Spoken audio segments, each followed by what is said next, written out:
gouvernance de notre pays. Au plan économique, la République démocratique du Congo est entrée en programme avec le Fonds monétaire international au mois de juin dernier et bénéficie de l'assistance de la Banque mondiale pour réaliser de grands projets sociaux et des infrastructures de base. À la faveur de la mise en œuvre de réformes courageuses, la croissance économique s'est accélérée pour dépasser les 5% l'an, l'inflation s'est décélérée et la monnaie nationale, le franc congolais, s'est stabilisée sur le marché des changes. Puisque l'amélioration des recettes internes est une de nos priorités et le gouvernement de la République démocratique du Congo conduit, depuis mon avènement à la tête du pays, une politique rigoureuse de lutte contre la corruption, les détournements de deniers publics et l'impunité. Les résultats sont déjà perceptibles avec l'augmentation substantielle de recettes depuis le second trimestre de cette année. Par ailleurs, nous ne cessons de sillonner l'Afrique et le monde pour réchauffer la coopération multilatérale et bilatérale et inviter les investisseurs en République démocratique du Congo afin de créer des richesses et des emplois en faveur de notre jeunesse. Aussi, le gouvernement de la République a-t-il déjà conclu des accords de partenariat avec plusieurs pays et groupes d'investisseurs privés. Nous sommes déterminés à raffermir davantage ce retour de la confiance en notre pays. Cependant,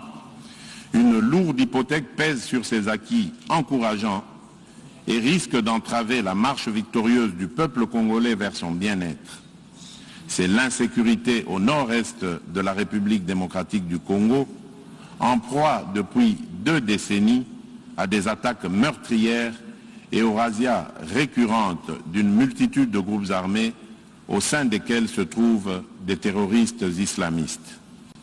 Il n'est un secret pour personne que ces attaques ont causé des milliers de morts et de déplacés,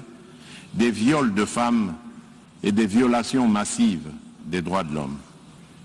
Face à la persistance de ce cancer qui mine le pays au nord-est et aux difficultés rencontrées par les troupes de la mission des Nations Unies pour la stabilité du Congo,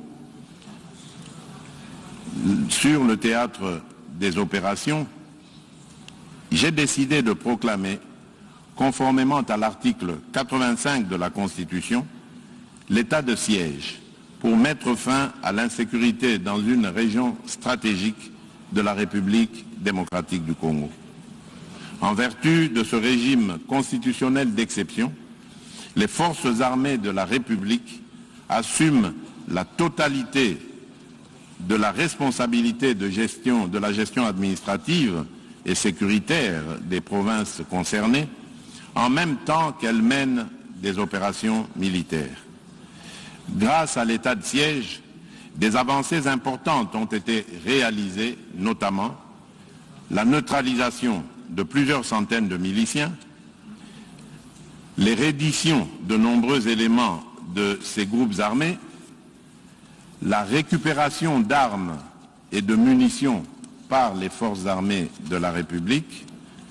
le démantèlement de plusieurs réseaux de trafic illicites d'armes, de munitions, de minerais et de ravitaillement des groupes armés en produits divers. La récupération de nombreuses localités de l'Est du pays qui étaient jadis occupées par des rebelles, la libération de nombreux otages autrefois détenus par les groupes armés, dont les ADF, la réouverture de certains axes routiers importants qui étaient jadis sous le contrôle des forces négatives et la réduction sensible des incursions contre la population civile. Ces résultats constituent une opportunité à capitaliser en nous mobilisant tous, communauté internationale, dirigeants et peuple congolais, afin d'en finir, une fois pour toutes, avec le cycle infernal de la violence imposée par les forces négatives qui écument le nord-est de la République démocratique du Congo,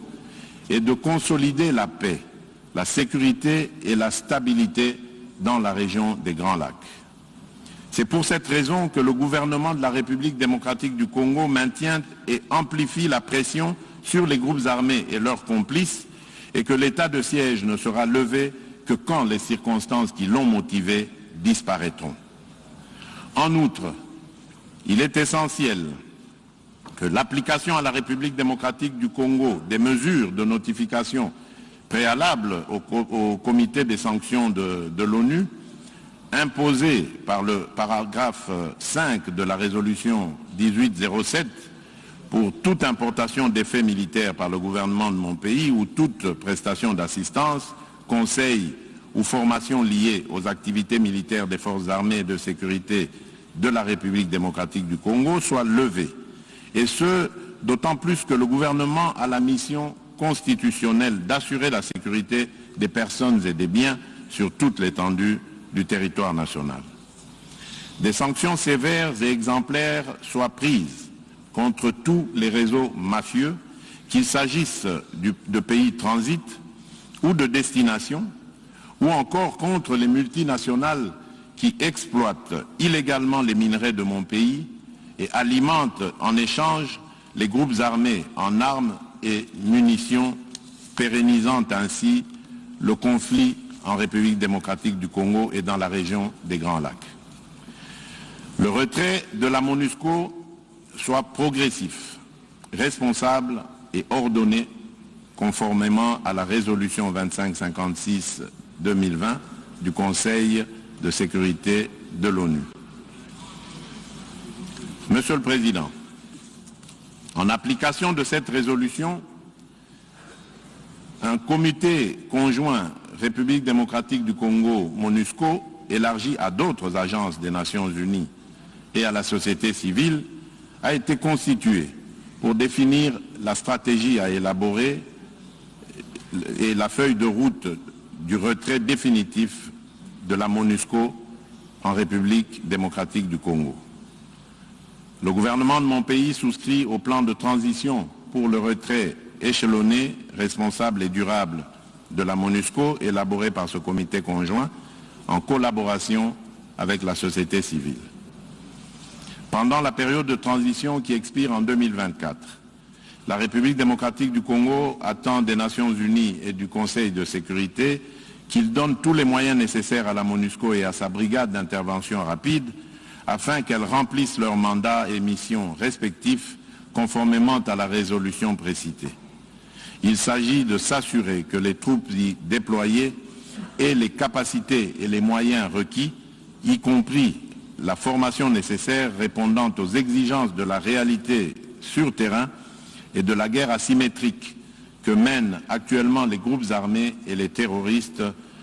dont l'existence en République démocratique du Congo ne peut être contestée. Monsieur le Président, Mesdames et Messieurs les chefs de délégation, en République démocratique du Congo, comme partout ailleurs au monde, sans la sécurité et la paix durable, rien ne peut se construire. La sécurité et la paix sont des conditions sine qua non du progrès des nations. Le peuple congolais en a besoin pour sa prospérité et la construction de sa démocratie encore fragile. C'est pourquoi je consacre toute mon énergie et attache le plus grand intérêt à la fin de l'insécurité, des massacres et des pillages et à l'instauration d'une paix durable dans l'ensemble de la République démocratique du Congo, ce qui contribuera davantage à l'organisation d'élections libres, transparentes, inclusives et crédibles prévues en 2023. Je ne saurais terminer mon intervention sans rappeler une fois de plus la sempiternelle problématique de la réforme de l'ONU et de la représentation de l'Afrique au sein de son Conseil de sécurité. On ne l'aura jamais assez répété. Il s'agit d'une question d'efficacité de l'ONU et de justice à rendre à un continent, mieux à un pan entier de l'humanité dont le rôle ne cesse de s'accroître chaque jour davantage dans la conduite des affaires internationales. En vérité, la revitalisation de l'ONU retenu pour nos discussions au cours de cette session est aussi à ce prix. Les Nations Unies commettraient une faute politique grave en restant toujours dans la rationalité des rapports de force issus de la guerre mondiale de 1940-45, il y a 76 ans. À ce sujet, je réitère la position commune africaine arrêtée par les chefs d'État et de gouvernement contenue dans le consensus d'Ezulwini et dans la déclaration de Sirte. Il s'agit de représenter l'Afrique par 2 sièges supplémentaires dans la catégorie des membres non permanents et de 2 autres dans celle des membres permanents avec les mêmes droits, y compris celui de veto, les mêmes privilèges et obligations que ceux des membres permanents actuels. Au nom du peuple congolais, je souhaite plein succès aux travaux de la 76e session ordinaire de l'Assemblée générale des Nations unies. Je vous remercie.